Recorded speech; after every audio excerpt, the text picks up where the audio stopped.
Hello friends, welcome to savage point. நான் உங்கள் ஏஸ்கர். So இன்றைக்கி இந்த டாப்பிக்கில் எதை பற்றி பார்க்க போகிறோன்னா, எம்சியூவில் ஃபியூச்சர் வரக்கூடிய ப்ராஜெக்ட்ஸில் ரொம்ப ஹைலி ஆன்டிசிபேட்டட் ஃபிலிம்ஸ்லாம் என்னன்னு தான் இன்றைக்கி இந்த வீடியோவில் பார்க்க போகிறோம். செம ப்ராஜெக்ட்ஸ்லாம் லைனப்பில் வச்சுருக்காங்க மாரல். அதில் வந்து இம்பார்ட்டண்ட்டான அதிக எதிர்பார்ப்பு இருக்கக்கூடிய படங்கள்லாம் என்ன அப்படின்னு சொல்லிட்டு இன்றைக்கி இந்த வீடியோவில் பார்த்துடலாம். இந்த லிஸ்ட்டில் வந்து பார்த்தீங்கன்னா அனௌன்ஸ்ட், அன்அனௌன்ஸ்ட் அண்ட் ரூமர்னு சொல்லக்கூடிய 3 கேட்டகரியிலேருந்து படங்கள் நம்ம பேச போகிறோம். அதெல்லாம் என்னன்றதை வந்து இந்த வீடியோக்குள்ளே அப்படியே போக பார்த்துக்கலாம். அதனால் இந்த வீடியோவை ஸ்கிப் பண்ணாமல் ஃபுல்லாக பாருங்க. சரி, வாங்க நம்ம வீடியோக்குள்ள போகலாம்.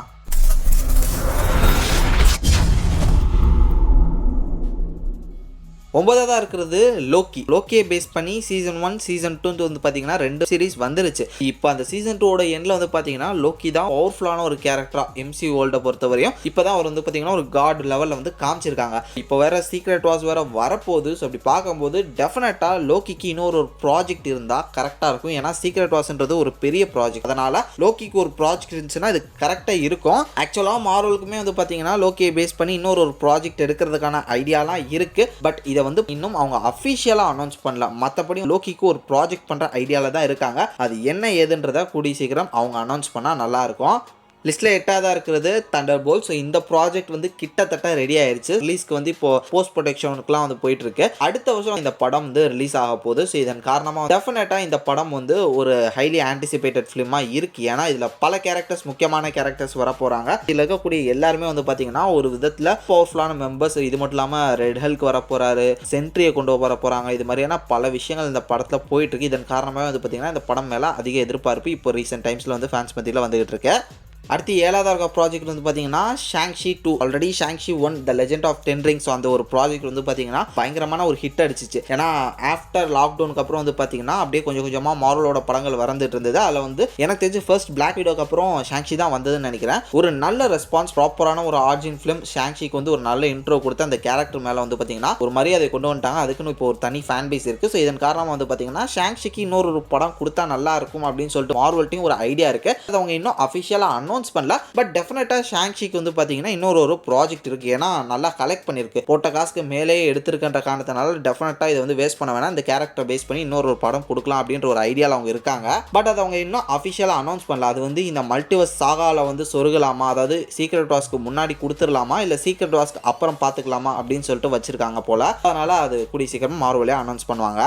அடுத்து நம்ம 6ஆவதாக பார்க்க போகிற ப்ராஜெக்ட் என்னன்னு பார்த்தீங்கன்னா Moon night season 2. Moon night season 1 எப்பேற்பட்ட ஒரு வரவேற்புன்னு எல்லாருக்குமே தெரியும். வந்து கலக்கிட்டு போயிடுச்சு. யாருமே எதிர்பார்க்கல இந்த ஒரு கேரக்டர் வந்து இவ்வளோ சூப்பராக டிசைன் பண்ணுவாங்கன்னு. ஒரு நியூ கேரக்டர், இது என்ன பண்ண போகுது, எந்த அளவு ஒரு இம்பாக்டை கிரியேட் பண்ண போகுதுன்னு சொல்லிட்டு சும்மா தான் பார்த்தாங்க. பட் எல்லாருமே மூன் நைட்டுக்கு வந்து ஒரு ஃபேன் ஆகிட்டாங்க. முக்கியமாக அவரோட அந்த ஒரு மல்டிபிள் பர்சனாலிட்டிஸ்க்கு ஒரு தனி ஃபேன் பேஸே இருக்குது. இது காரணமாக இதுக்கு வந்து சீசன் 2 டெஃபினட்டாக வேணும்னு சொல்லிட்டு எல்லா ஃபேன்ஸும் ரெக்வஸ்ட் பண்ணிருக்காங்க. மார்வலும் வந்து அதை எடுக்க ரெடி தான். பட் இப்போ அவங்களுக்கு இருக்கக்கூடிய வரிசையான ப்ராஜெக்ட்ஸ்லாம் இப்போ இந்த ப்ராஜெக்ட்லாம் எங்கே சொருகுதுன்னு தெரியாம தான் முழிச்சிட்டு இருக்காங்க. லைக் ஷாங்ஷி 2 மாதிரி தான். பட் கூடிய சீக்கிரம் இந்த ஒரு ப்ராஜெக்ட்டும் வந்து பார்த்தீங்கன்னா ரெடி பண்ண போகிறாங்க. அதை அஃபிஷியலாகவும் அனௌன்ஸ் பண்ணுவாங்க. அடுத்து நம்ம 5ஆவதாக பார்க்க போகிற ப்ராஜெக்ட் வந்து ஸ்பைடர்மேன் 4. அதாவது நம்ம டாம் ஹாலண்ட் வெர்ஷன் ஸ்பைடர்மேன் இருக்கார்ல, அவரோட 4th பார்ட். நோவே ஹோமுக்கு அப்புறம் வந்து அவரோட அந்த ஹோம் ட்ரையாலஜி முடிஞ்சு இப்போ அடுத்து ஒரு ட்ரையாலஜிக்கு வந்து பார்த்தீங்கன்னா ஒரு கான்ட்ராக்ட் போட்டிருக்காங்க. அவெஞ்சர்ஸ் ஃபிலிம்ஸ்லேயும் வர போகிறாரு. இன்னும் ஒரு 3 படங்கள் இவர் வச்சு ஒரு ட்ரையாலஜி எடுக்கலான்ற ஒரு ஐடியாலாம் இருக்காங்க. ஸ்பைடர்மேன் 4 வந்து பார்த்தீங்கன்னா எப்படா எடுக்க போறீங்க அப்படின்ற மாதிரி எல்லா ஃபேன்ஸும் வெயிட் பண்ணிட்டு இருக்காங்க. இதில் வந்து சோனிக்கும் மார்வலுக்கும் ஒரு மிகப்பெரிய வாக்குவாதமே போயிட்டு இருக்கு. இது வந்து என்ன மாதிரியான ஒரு படமாக இருக்கணும் அப்படின்னு சொல்லிட்டு மார்வல் கிரவுண்டடாக இருந்தால் நல்லா இருக்குன்றாங்க. பட் சோனி வந்து பார்த்தீங்கன்னா இதை சீக்கிரம் மல்டிவர்ஸில் புஷ் பண்ணுங்க, இதை மல்டிவர்ஸ் லெவலில் கொண்டு போங்க அப்படின்னு சொல்லிட்டு அவங்களோட ஸ்பைடர் வர்ஸ் பிஸ்னஸ் பண்ணுறதுக்காக சோனி வந்து ப்ரெஷர் போடுறாங்க மார்வல் மேலே. இப்படின்னு ஒரு பஞ்சாயத்து வேற போயிட்டு இருக்கு. பட் இதை எப்போ எடுக்க போகிறாங்க அப்படின்றது வந்து இப்போ வரையுமே கன்ஃபார்ம் ஆகலை. அது மட்டும் இல்லாமல் இதுக்கான அனௌன்ஸ்மெண்ட் வந்து பார்த்தீங்கன்னா சோனி தான் கொடுக்கணும். மார்வல் வந்து கொடுக்க முடியாது. மார்வல் வந்து ஜஸ்ட் 30% ரைட்ஸ் மட்டும் தான் இருக்குது. அதாவது கலெக்ஷன் வைஸ் அவங்களுக்கு 30% தான் போகும். இதன் காரணமாக வந்து பார்த்தீங்கன்னா சோனி தான் இதை அனௌன்ஸ் பண்ணணும். இதுக்கேற்ற மாதிரி பிளான் பண்ணி இது வந்து சீக்ரெட் வார்ஸ்க்கு முன்னாடி வருதா இல்லை அப்புறம் வருதான்றதை அவங்க தான் டிசைட் பண்ணுவாங்க. பட் முன்னாடி வந்தால் நல்லா இருக்கும். ஏன்னா ஸ்பைடர்மேன் ப்ராஜெக்ட் வந்து ரொம்ப வருஷங்கள் ஆக போகுது. ஸோ அதனால எல்லா ஃபேன்ஸும் வெயிட் பண்ணிட்டு இருக்காங்க. வந்தால் நல்லா இருக்கும். அடுத்து 4ஆவதாக இருக்க போகிற ப்ராஜெக்ட் என்னன்னா captain America new world order. இந்த ஒரு படம் வந்து பார்த்தீங்கன்னா ஃபுல்லி பொலிட்டிக்கல் பேக்ரவுண்டில் நடக்க போகிற ஒரு படம். இப்போ இதுக்கான ட்ரெய்லர் வந்திருந்தது. அதில் ரெட் ஹல்கை வந்து ரிவீல் பண்ணியிருந்தாங்க. இது மட்டும் இல்லாமல் இந்த படத்தில் வந்து ஃபால்கன், அதாவது இப்போ நம்ம பார்த்துட்டு இருக்கக்கூடிய கேப்டன் அமெரிக்கா வெர்ஷன் ஃபால்கன் இல்லாமல் அவரோட அசிஸ்டன்ட் ஃபால்கனையும் லைட்டாக ஒரு சின்ன ஷாட்டில் காமிச்சிருக்காங்க. இது மாதிரி நான் பல விஷயங்கள் அந்த ஒரு ட்ரெய்லரில் போயிருக்கு. ஒரு எதிர்பார்ப்பும் இந்த ஒரு படம் மேலே வந்திருக்கு. லைட்டாக ஒரு வின்டர் சோல்ஜர், சிவில் வார் அந்த ஒரு வாடை வருது, நல்லா இருக்குமோ அப்படின்னு சொல்லிட்டு எதிர்பார்ப்பு எதிர்பார்ப்பும் இப்போ அதிகமாக இருக்குது. ஸோ கண்டிப்பாக படம் அடுத்த வருஷம் வரப்போகுது. எந்தளவு ஒரு பெஸ்ட்டான ப்ராஜெக்டாக இருக்க போது மார்வல் அப்படின்றத நம்ம வெயிட் பண்ணி பார்ப்போம். அடுத்து மூணாவதாக இருக்க போகிற ப்ராஜெக்ட் பார்த்தீங்கன்னா fantastic four the first steps. இப்போ ரீசெண்டாக சாண்டியாகோ காமிகானில் வந்து பார்த்தீங்கன்னா இந்த ஒரு அனௌன்ஸ்மெண்ட் வந்து கொடுத்துருந்தாங்க. ஆல்ரெடி இதை வந்து ஃபேஸ் 5 அனௌன்ஸ் பண்ணிட்டாங்க. ஸோ இந்த ஒரு ப்ராஜெக்ட் வந்து டூம்ஸ்டே படத்துக்கு முன்னாடி வந்துடும் அப்படின்னு சொல்லிட்டு இப்போ சொல்லிட்டாங்க. ஷூட்டிங் ஒர்க்கும் ஸ்டார்ட் பண்ண போகிறாங்க. ஒரு கான்செப்ட் ட்ரெய்லர் கட் மாதிரி ஆடியன்ஸ்க்கும் போட்டு காமிச்சிருக்காங்க. ஸோ அதனால் இந்த படத்தோட ஷூட்டிங் சீக்கிரமாக ஸ்டார்ட் பண்ணி இந்த படம் ரிலீஸ்க்கு ரெடி ஆகிட்டு இருக்கு அப்படின்றதையும் கெவின் ஃபெய்கி எல்லாருமே அஃபிஷியலாக அனௌன்ஸ் பண்ணிட்டாங்க. இதுல தான் வந்து பார்த்தீங்கன்னா ஒரு மிகப்பெரிய விஷயமே இந்த ஒரு மார்வலாக நடக்க போது. இந்த ஒரு படம் ஒரு முக்கியமான ப்ராஜெக்டாக இருக்கும் அப்படின்னு சொல்லிட்டு ஹைப் ஏற்றிட்டாங்க. இதன் காரணமாக இந்த ப்ராஜெக்ட் மேலே வந்து பார்த்தீங்கன்னா ஃபேன்ஸ்க்கு ஒரு தனி எதிர்பார்ப்பு இருக்குது. அடுத்து ரெண்டாவது இருக்கக்கூடிய ப்ராஜெக்ட் அவெஞ்சர்ஸ் டூம்ஸ்டே.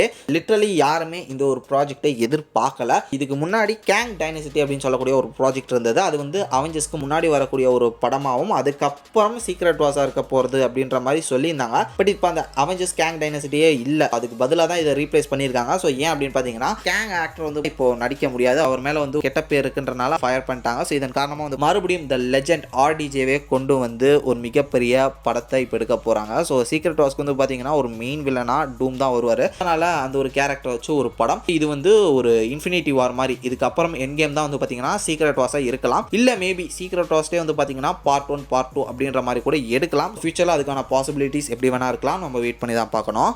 ஸோ ஃபைனல் நம்ம லிஸ்ட்டில் நம்பர் 1 இருக்கிறது அவெஞ்சர்ஸ் சீக்ரெட் வார்ஸ். ஸோ இந்த ஒரு ப்ராஜெக்ட் வந்து பார்த்தீங்கன்னா ஒரு மிகப்பெரிய பிரம்மாண்டமான ஒரு ப்ராஜெக்ட். காமிக்கில் இது வந்து ஒரு மிகப்பெரிய இன்கர்ஷன் ஈவெண்ட், ஒரு மிகப்பெரிய பிரம்மாண்டமான ஒரு கொலாபரேஷன்ற மாதிரி சொல்லலாம். எல்லா பவர்ஃபுல்லான சூப்பர் ஹீரோஸ் வில்லன்ஸ் எல்லாருமே இருப்பாங்க. இந்த ஒரு ப்ராஜெக்ட் மேலே எல்லா ஃபேன்ஸும் வந்து பார்த்தீங்கன்னா இப்போ சாண்டியாகோ காமிகானுக்கு அப்புறம் முக்கியமாக RDJோட கம்பேக் அப்புறம் அதிகமான எதிர்பார்ப்பில் இருக்காங்க. ஸோ அதனால் இந்த படம் மேலே ஒரு மிகப்பெரிய எதிர்பார்ப்பு இப்போயே வந்துருச்சு. இந்த படம் எப்படி வரப்போகுது அப்படின்றத பார்க்குறதுக்கு. காமிக்ஸில் இந்த சீக்ரெட் வார்ஸ்ன்றது வந்து பார்த்தீங்கன்னா ஒரு மிகப்பெரிய கதை. அதனால எனக்கு தெரிஞ்சு இதை வந்து ஒரு பார்ட்ல கொடுக்கவே முடியாது. அதாவது ஒரு 3 மணி நேர படத்துல இதை வந்து சொருக முடியாது. இதன் காரணமா வந்து பாத்தீங்கன்னா மேபி சீக்ரெட் வார்ஸ் அந்த ஒரு ப்ராஜெக்டே வந்து பாத்தீங்கன்னா பார்ட் 1 பார்ட் 2 பிரியறதுக்கான வாய்ப்புகள் இருக்கு. ஹோப்ஃபுல்லி அப்படி கொடுத்தா நல்லா இருக்கும். இல்ல ஒரு ப்ராஜெக்ட்லயே இதை வந்து சூப்பரா கிரிப்பிங்கா கொடுக்க முடிஞ்சுன்னா அது வந்து டெஃபினட்டா ரூசோ பிரதர்ஸோட ஒரு தனித்துவமான ஒரு திறமை அப்படின்னு நான் சொல்லுவேன்.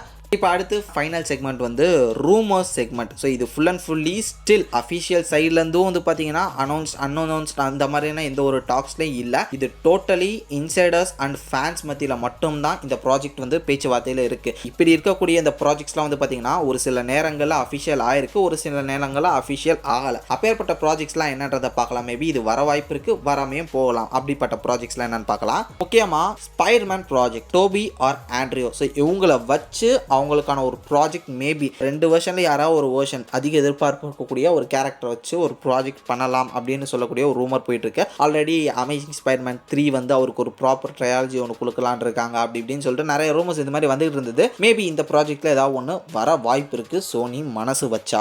தென் டெட்பூல் 4. இப்போ ரீசெண்டாக டெட்பூல் 3 வந்து ஒரு மிகப்பெரிய பிளாக் பஸ்டர். இப்போ ரீசெண்ட் டைம்ல வந்த சூப்பர் ஹீரோ ஃபிலிம்ஸ்லேயே வந்து பார்த்தீங்கன்னா தாறுமாறான ஒரு ஹிட். இதன் காரணமாக இதை டெஃபினட்டாக காசு போட்டு எடுப்பாங்க. அதில் வந்து எந்த விதமான சந்தேகமும் இல்லை. டெட்பூல் 4 வந்து பார்த்தீங்கன்னா டெட்பூல் 3யோட இன்னும் பிரம்மாண்டமாக இன்னும் ஏகப்பட்ட சூப்பர் ஹீரோ கேரக்டர்ஸ்லாம் கொண்டு வந்து ஒரு மாதிரி மஜாவாக இருக்கும். அது வந்து எனக்கு தெரிஞ்ச ஆஃப்டர் சீக்ரெட் வார்ஸ்க்கு அப்புறம் இருக்கலாம் அப்படின்னு நான் நினைக்கிறேன். தென் அடுத்ததாக வந்து பார்த்தீங்கன்னா உல்வரினுக்கு ஒரு ஸ்பெஷல் ப்ராஜெக்ட் இருக்கிறதுக்கான வாய்ப்புகள் இருக்குது அப்படின்னு சொல்லிருக்காங்க. முக்கியமாக ஹென்ரி கேவல் வந்து இப்போ ரீசெண்டாக கேஷ் பண்ணியிருந்தாங்க. அது வந்து ஜஸ்ட் லைக் தட் அப்படின்ற ஒரு 10 செகண்ட் கேமியோவாக இல்லாமல் அந்த ஒரு கேரக்டர் வச்சு ஏதாவது ஒரு ப்ராஜெக்ட் கொடுத்தா நல்லா இருக்கும் அப்படின்னு சொல்லிட்டு இப்போ ஃபேன்ஸ் கேட்டுட்டு இருக்காங்க. ஸோ அவரை வச்சு ஒரு ப்ராஜெக்ட் வேணும் அப்படின்னு சொல்லிட்டு இப்போ சோஷியல் மீடியாவில் பயங்கரமான ஒரு டாக்ஸ் போயிட்டு இருக்கு. தென் இது மட்டும் இல்லாமல் உல்வரினை வச்சு ஏதாவது ஒரு ப்ராஜெக்ட் எடுக்கலாமா? இப்போ ஹியூ ஜாக்மேனும் வந்திருக்காரு. இப்போ நல்ல ஒரு ஃபேன் பேஸ் வந்து மறுபடியும் ரைஸ் ஆயிருக்கு. அதனால ஏதாவது ஒரு ப்ராஜெக்ட் பண்ணாமா அப்படின்னு சொல்லிட்டு வந்து பார்த்தீங்கன்னா ப்ரொடக்ஷன் சைடில் வந்து பேசிட்டு இருக்காங்கன்ற மாதிரியான ரூமர்ஸ் கிடைச்சிட்டு இருக்கு. அடுத்ததா டாக்டர் ஸ்ட்ரேஞ்ச் 3. டெஃபினட்டாக டாக்டர் ஸ்ட்ரேஞ்ச் வந்து ஒரு மிகப்பெரிய இம்பார்ட்டன்டான ரோல் வந்து சீக்ரெட் வார்ஸில் ப்ளே பண்ண போறாரு. பட் அவருக்கான ப்ராஜெக்ட்ஸை வந்து இதுக்கு இடையில கொடுத்தா நல்லா இருக்கும். கொடுப்பாங்களா அப்படின்றது தெரியல. மேபி சீக்ரெட் வார்ஸ்க்கு அப்புறம் கூட வரலாம், இல்லை சீக்ரெட் வார்ஸ்க்கு முன்னாடி கொடுத்தாங்கன்னா நல்லா தான் இருக்கும். பட் இந்த ப்ராஜெக்ட்டும் ஒன்று வர வேண்டியது இருக்கு. ஏன்னா ஒரு முக்கியமான கேரக்டர் சீக்ரெட் வார்ஸ்ல. அதனால அவருக்கான ஆர்க் கரெக்டாக கொடுத்தா சூப்பராக இருக்கும் கேரக்டர் ஆர்க். அதனால ப்ராஜெக்ட் இடையில கொடுத்தா நல்லா தான் இருக்கும்.